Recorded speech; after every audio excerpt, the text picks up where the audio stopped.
சுசீந்திரம் தானுமலையான் கோவிலில் நடைபெற்ற நிறைப்புத்தரிசி பூஜையில் கலந்து கொண்ட பக்தர்களுக்கு நெற்கதிர்கள் பிரசாதமாக வழங்கப்பட்டன. கன்னியாகுமரி மாவட்டத்தில் உள்ள பிரசித்தி பெற்ற கோவில்களில் ஒன்றான சுசீந்திரம் தானுமலையான் சுவாமி கோவிலில் நெற்பயிர்கள் சாகுபடி அதிகரித்து நாடு செழிப்படைய வேண்டும் என்பதற்காக நிறைப்புத்தரிசி பூஜை ஆண்டுதோறும் தை மாதம் நடத்தப்பட்டு வருகிறது. அதன்படி இந்த ஆண்டுக்கான தை நிறை புத்தரிசி பூஜை இன்று காலை 5 மணி முதல் 6:30 மணி வரையில் நடைபெற்றது.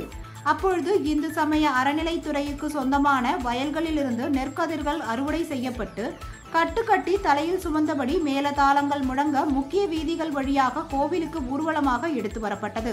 பின்னர் கோவில் மூலஸ்தான மண்டபத்தில் நெற்கதிர்களை தானுமலையான் சுவாமிக்கு படைத்து சிறப்பு பூஜை நடைபெற்றது.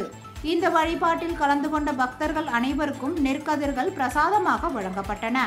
இந்த நெற்கதிர்களை பக்தர்கள் தங்கள் வீடுகளில் மற்றும் தொழில் நிறுவனங்களில் கட்டி தொங்கவிட்டால் அந்த ஆண்டு முழுவதும் செல்வ செழிப்பாக இருக்கும் என்பது ஐதீகம். மேலும் வயல்களில் நெற்கதிர்களை தூவினால் அந்த ஆண்டு முழுவதுமாக நெல் சாகுபடி அமோகமாக இருக்கும் என்று நம்பப்படுகிறது.